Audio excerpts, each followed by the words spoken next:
1 Timothée, chapitre 4, les normes à tous les esprits. Mais l'Esprit dit expressément que dans les derniers temps, quelques-uns abandonneront la foi pour s'attacher à des esprits séducteurs et à des doctrines des démons. Alors, bien-aimés, la fin de toute chose est proche. Et ainsi, l'apôtre Paul dit, construit Timothée en disant, dans les derniers temps, quelques-uns vont abandonner la foi. Nous sommes très bien, pour toute fille, les enfants, un peu abandonnés.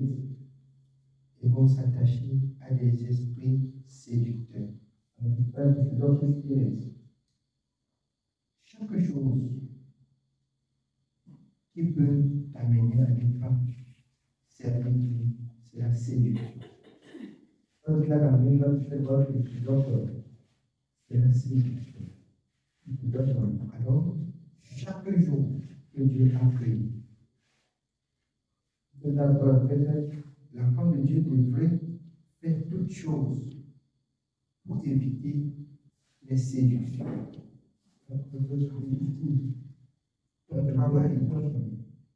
Ton travail, ou encore des doctrines diverses et étranges, ou encore les quelques choses dans le monde que tu aimes qui peuvent t'attirer, que te faire les séduire. C'est à la porte. C'est à la porte. Dans les derniers temps, quand nous lisons, quand l'apôtre Paul disait vers les derniers temps, c'était à quelle époque? Il y a de cela combien de temps? Aujourd'hui, nous disons vers les derniers temps. Nous sommes comme ça aux derniers temps. Vous voyez ce qui arrive. Beaucoup de personnes n'arrivent pas à être au culte même au monde 4 fois par semaine. Je vous dis en toute vérité, vous allez penser que je juge, je condamne, je fais ceci. C'est un peu délicat. Vous savez pourquoi je dis c'est un peu délicat? Ma préoccupation plus, c'est dans la vie des apôtres. Dans Actes, ils étaient chaque jour. Comme la parole de Dieu dit, ils étaient chaque jour ensemble. Et je vous dis ce soir, si chaque jour ensemble dépend de nous, on ne peut pas se voir. Parce que l'ennemi va présenter que c'est impossible. L'ennemi va tout faire pour rendre impossible. Parce que quand on se rencontre, on dit conflit matériel, vie, et la parole charge. On se retrouve dans la présence de Dieu.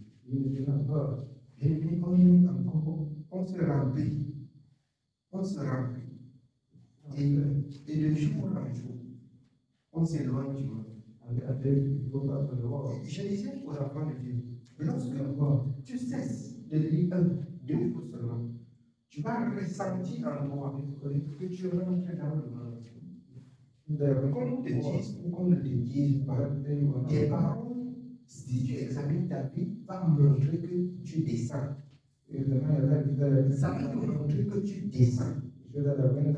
Or, être ensemble, chaque jour, vous savez ce que ça fait?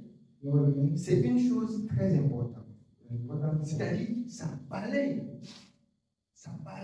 toute autre préoccupation dans votre état d'esprit.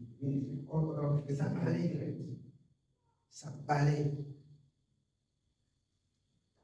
Le prostitué, pour qu'il aille se prostituer, il s'assoit, il réfléchit. Je vous dis, et je prends un exemple. Il s'assoit, il réfléchit. Quand quelqu'un lui a parlé en haut, il s'assoit, il n'a rien à faire, il réfléchit sur ce qu'on lui a dit en haut.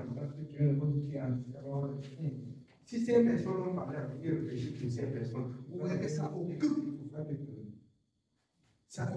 tout son temps. La réflexion de la vanité. J'ai pris un exemple sur la prostitution parce que c'est courant. Ça occupe. Mais si par contre, en journée, tu as médité la parole, vous vous êtes retrouvé, vous avez parlé de la parole. Le soir, vous avez parlé de la parole. J'ai dit, même quand tu vas songer, tu vas trouver que tu es dans la victoire. Tu vas trouver que tu es dans la vie. On n'a pas le temps de méditer. On n'a pas le temps de faire ce que Dieu a dit. On passe la nuit, on court. On passe la nuit et on lutte. On passe la nuit, on mange. Mais ça ne sort pas l'eau. C'est votre préoccupation. C'est l'état de l'esprit de l'homme. C'est sur quoi ton esprit a été captivé dans la vanité. Dans la vanité. Si l'esprit vivifie, et si l'esprit est vivifié par la parole et l'esprit rejettent le monde. Et vous trouvez, au lieu de passer la nuit pour courir, vous passez la nuit pour louer Dieu. Vous êtes connecté aux anges qui louent continuellement Dieu devant sa présence, jour et nuit. La connexion de l'esprit vous amène à la louange quand vous songez. Ou encore à d'autres choses positives que Dieu voudrait que vous fassiez. Et là, vous voyez que Dieu parle. Dieu parle de toutes les manières. Mais quand on ne fait pas le monde aussi parle. Le monde parle. Oui, bien aimé. Par l'hypocrisie, il faut donc portant la marque de la flétrissure dans notre conscience, prescrivant de ne pas se marier et de s'abstenir d'aliments que Dieu a créés pour qu'ils soient pris avec action de grâce par ceux qui sont fidèles et qui ont connu la vérité. Ça, c'est un exemple. D'autres passent le temps à enseigner des fictivités aux gens, à dire aux gens, on ne mange pas ceci, on ne mange pas cela. Si tu veux être ceci, tu ne te maries pas. Voilà. L'hypocrisie, les faux docteurs et les faux problèmes. On ne mange pas ceci, on ne mange pas cela, on ne se marie pas, on ne fait pas ceci. Au lieu de ramener le peuple dans la parole, de donner au peuple la liberté que Dieu leur a donnée par la parole d'exhortation. C'est pourquoi je vous dis souvent, sans vous mentir, que Dieu vous a créé libre. Dieu vous a créé libre. Je vous aime beaucoup. Mais je vais vous dire la vérité. Si vous ne venez pas, il n'y a pas de problème. Mais sachez que si vous perdez vos âmes, ça va me faire mal. Parce que je crois que vous avez vu la vérité, vous n'avez pas percé. De même que Dieu, dans le ciel, quand une âme se repent, il y a de la joie. Je suis dans la joie lorsque je vois le peuple de Dieu grandir dans la vérité. Mais si c'est dans le mensonge, je suis dans la tristesse. Ça m'attriste. Si vous êtes dans l'égarement, ça m'attriste. Mais je vais vous dire, ça ne peut pas m'attrister si je marche dans la sainteté jusqu'à annuler ma place chez Dieu. Mais je serai quand même attristé parce que j'ai eu des soeurs, j'ai eu des frères, on a écouté ensemble et personne n'a pris garde à ce que Dieu a dit. Là, c'est un problème. Amen.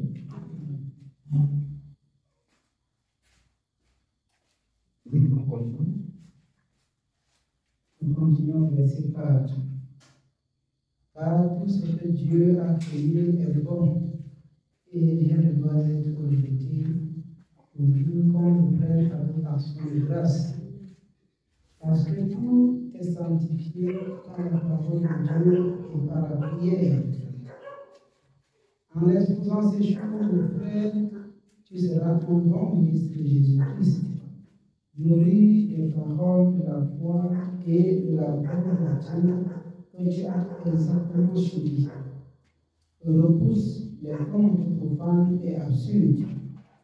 Exerce-toi à l'activité, car l'exercice corporel est utile à peu de choses, tandis que la piété est utile à tout. Amen. Alors, l'apôtre Paul donne ainsi des instructions à notre bien-aimé Timothée. Comment il va se conduire? Comment il doit agir?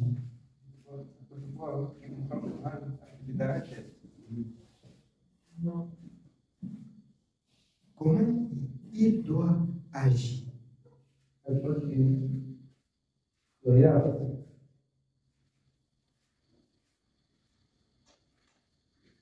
Sache même que tu es au milieu des ingrédients. Mais toi, voilà comment tu vas marcher. Oui, bien. Exerce-toi à la piété, car l'exercice corporel est utile à peu de choses, tandis que la piété est utile à tout, ayant la promesse de la vie présente et de celle qui est à venir. C'est là qu'une parole certaine et entièrement digne d'être reçue.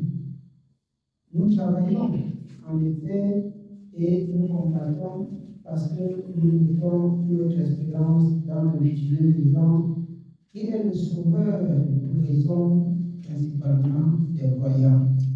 Notre espérance.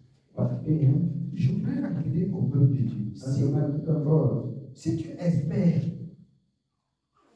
avoir le salut par Jésus-Christ, comment tu dois te laisser être distrait aussi par le monde? Si tu sais que ton salut dépend de Jésus-Christ, occupe-toi du destin, de ce qu'il a dit. Alors, de même que si tu es occupé par le monde, alors, bien-aimé, c'est que tu as choisi le monde et ta perdition dépend du monde. Comme le salut du croyant dépend de Christ, ta perdition dépend de l'ennemi. Plus Dieu a créé des choses pour te ramener à la vie, plus l'ennemi multiplie aussi des choses pour t'amener à la perdition. Si un enfant de Dieu n'a pas encore saisi ça, que l'ennemi, dans son œuvre, multiplie aussi des actions pour que tu ailles dans la perdition. C'est que tu ne pourras pas dire. Il multiplie des actions pour te distraire, pour te ramener aussi dans le monde. Or, la mathématique de Dieu est juste pour arriver au salut. La victoire de Jésus n'est pas ignorée. L'ennemi sait. C'est pourquoi quand, en sa présence, par quelqu'un sanctifié, par quelqu'un habité par l'Esprit Saint, invoquant le nom de Jésus, il tremble et il s'agit. C'est une raison. Parce qu'il reconnaît la victoire de Jésus. Il sait que Jésus a couru la victoire, il a remporté. Mais le temps que tu te distrais dans le monde, bien-aimé, c'est le temps que l'ennemi t'amène dans la perdition. Oui, bien-aimé. Nous sommes au verset 11 de 1 Timothée chapitre 4. Déclare des choses et enseigne-les, que personne ne méprise ta jeunesse, mais sois un modèle pour les fidèles en parole. Déclare ces choses. Dis aux hommes. Alors, puisque tu parles de Dieu, que personne ne méprise que tu es jeune et que tu rappelles aux gens ce qui doit arriver ou ce qui doit être fait. C'est un fait vrai. C'est un fait juste. Si on va regarder à ta taille, on est éclairé. Si on ne veut pas croire parce que tu es petit, on va s'égarer. On va s'égarer. Et alors, il exhorte ici Timothée d'être un modèle dans ce qu'il dit. Je prie Dieu qui me donne de même de dire et de vivre aussi. Parce que nous ne sommes pas encore ce que Dieu nous conçoit. Nous ne sommes pas encore ce que Dieu nous conçoit. Je dis toujours au peuple de Dieu, quand on va être ce que Dieu veut qu'on soit, la conduite des apôtres, Dieu va à chaque niveau confirmer sa parole. Pourquoi est-ce que dans certains endroits, on invoque le nom de Jésus et il n'y a pas de retour? Jésus n'agit pas. Juste quand tu marches, la mauvaise pensée envahit ton esprit. Tu vas dire au nom de Jésus. Il faut que cette mauvaise pensée, il faut cette réparation, il faudrait que cela se recule. Nous partons pour travailler la vie de façon à ce que même la mauvaise pensée n'intègre pas ton esprit. Quand tu dis que tu es saint, vraiment tu es sanctifié. Et le but de la sainteté, de la sanctification, c'est de faire quoi? C'est d'être chaque jour celui-là qui est en train de se sanctifier, pas celui-là qui est en train de pécher et demander pardon. Parce qu'on parle de la sanctification, beaucoup se disent qu'on se sanctifie quand on a péché. La sanctification n'est pas comme, c'est pas toujours qu'on a péché. Mais c'est que notre état avant que Dieu ne nous retrouve n'était pas bon. Et il faut que Dieu voit dans notre état d'esprit qu'on a quitté le mal. Et qu'à tout moment, on est en train de rejeter ce mal. À tout moment, on est en train de rejeter. À tout moment, on est en train de rejeter. Pour s'approcher de Dieu. Dieu voit que vous êtes sérieux dans l'engagement.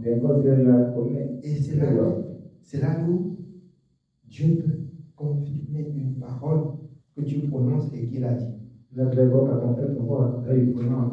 Tu attestes que ici c'est moi qui parle. Oui, bien. Mais nous sommes au verset 10. Nous sommes au verset 12 partout. Mais sois un modèle pour les fidèles, en parole, en conduite, en charité, en foi, en pureté. Juste à ce que je vienne, applique-toi à la lecture, à l'exhortation, à l'enseignement. À la lecture, à l'exhortation, à l'enseignement, à Timothée, à nous aussi. Cette parole s'adresse à nous. Chaque personne doit lire. Chaque personne doit être capable de justifier sa présence dans la maison de Dieu vers une personne qui ne connaît pas Dieu. Une personne qui ne connaît pas Dieu. C'est là. Et c'est pourquoi la parole demande qu'on s'exerce à la lecture. Applique-toi toi-même. Ce que tu dis là, il faut que tu sois la première personne à le faire. Mais je suis convaincu que plusieurs enfants de Dieu ici parlent de Dieu à quelqu'un, d'abord au tournant, ça va lui condamner. J'ai dit au tournant, ça lui condamne. Pourquoi? Parce que les œuvres du monde se présentent encore dans sa conduite. Et là, à cause de ces œuvres, beaucoup de personnes partent dans la perdition à cause de nous. Applique-toi et mets aussi en pratique ce que tu dis aux gens. Tu dis aux gens, tu ne vis pas.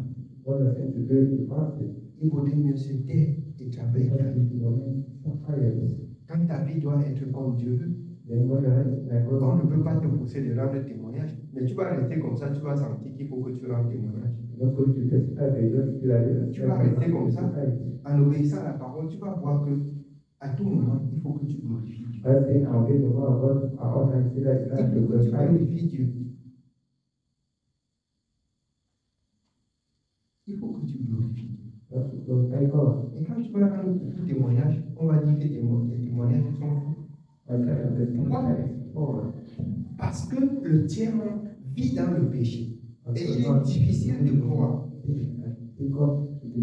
Aux hommes riches, quand Dieu parle même de la richesse, pour ceux qui croient qu'ils sont riches dans la connaissance, il est très difficile pour eux de croire à ce que tu témoignes. Parce que tu mets ta petite vie de sainteté, de sanctification, et Dieu agit, tu témoignes. Là, ce sont des choses que tu es extravagant. Alors, ça va être difficile pour croire. Oui, bien. Ne négligeons pas le don qui est en toi et qui t'a été donné par prophétie avec l'imposition des mains de l'Assemblée des Anciens. Occupe-toi de ces choses, donne-toi tout entier à elles, afin que tes progrès soient évidents pour tous. Afin que tes progrès soient évidents pour tous. C'est-à-dire que tu progresses sans problème. Que tu grandis sans problème. On ne grandit pas dans le trouble.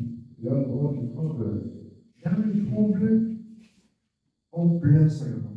On gît. Mais dans le calme, on grandit. Dans le calme, on grandit. Dans la vérité, on grandit. Dans la vérité, on grandit. Oui. Veille sur toi-même et sur ton enseignement. Persévère dans ces choses, car en agissant ainsi, tu te sauveras toi-même et tu sauveras ceux qui t'écoutent. Amen. Veillons, comme l'apôtre Paul dit de même dans la veillons sur nous-mêmes.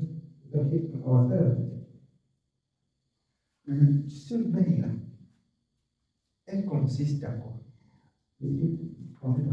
Puisque nous disons que tu lis et que tu ne sors pas quand tu vas sortir, tu fasses le vœu de faire le contraire de ce que tu as lu.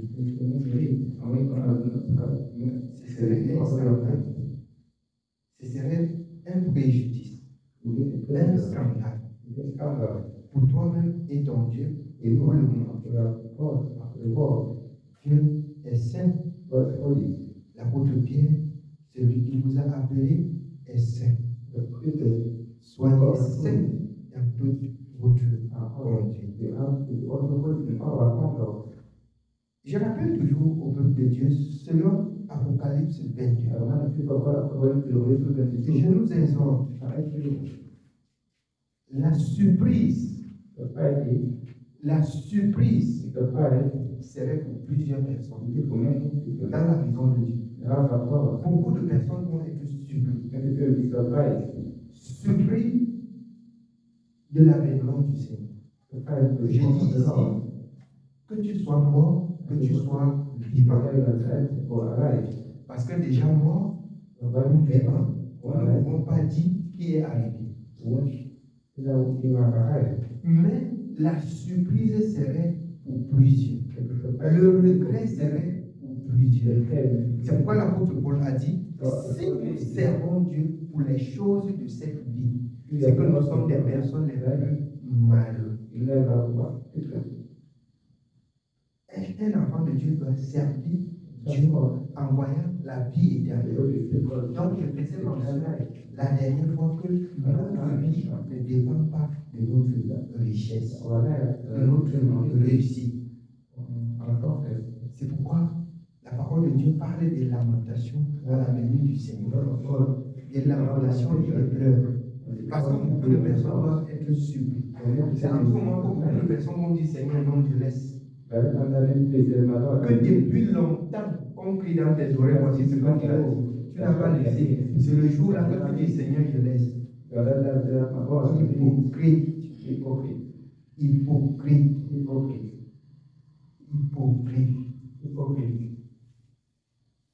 C'est encore le pharisianisme dans la maison de Dieu. Nous ne connaissons pas Dieu. Nous ne connaissons pas Dieu. Je nous exhorte. Le service de Dieu, c'est la simplicité. Quand tu veux servir Dieu, bien aimé, il faut que ta vie, que le monde ne comprenne pas ta vie. Parce que si tout le monde t'accepte, et si tout le monde te comprend, c'est qu'il y a un problème. C'est pourquoi, par moment, il y a des choses qu'on croit qu'il va agir comme ça. Et ça vous surprend, vous voyez. Pourquoi? Parce que la pensée doit être calquée à celui qui parle, par l'esprit, connecté en Jésus. Je dois être attentif que même dans sa maison, tout le monde descend. Je veille à ce que l'esprit me demande de descendre. Tout le monde descend, l'esprit me dit monte. Tout le monde descend, je veux monter. Je dis bien, tout le monde descend, je monte. C'est quoi dans Galates 16, la parole exhorte de marcher par l'esprit. Et vous n'accomplirez pas les désirs de la chair. Pourquoi tout le monde descend et on descend? Parce que c'est charnel. Et du coup, quand on voit tout le monde partir, on dit c'est le chemin. Jésus seul est le chemin. Et il y a une chose que les enfants de Dieu doivent comprendre. Quand on a rencontré Jésus, c'est une vérité certaine. On a rencontré Jésus. Qu'on a entendu Jésus parler dans la Bible. Mais il y a une autre chose encore à faire. C'est de travailler sa vie jusqu'à ce que dans la maison de Dieu, quand tu marches, tu es sûr que c'est Jésus que tu suis. Tu es sûr que ici c'est Jésus qui continue à parler. C'est Jésus qui parle. Sinon tu commences mal, tu commences bien, tu finis mal. Tu as entendu la voix. Il parle encore comme il parlait aux pharisiens. Par Jean-Baptiste, produisait des fruits dignes de la repentance. Jésus, c'est la repentance. Vous repentez bien et vous revenez à reprendre la vie ancienne. Sachez que, bien aimé, ce n'est plus Jésus que vous suivez. Quand il a parlé là, il a parlé jusqu'à finir.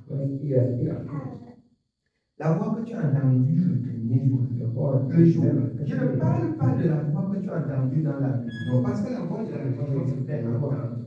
Et la voix de l'ennemi se fait entendre. Le jour où tu as eu cette sensation, ce sentiment que Dieu t'a parlé, et que la parole de Dieu s'est accomplie, et que tu marches, tu poses des actes, et puis tu ne vois plus l'accomplissement.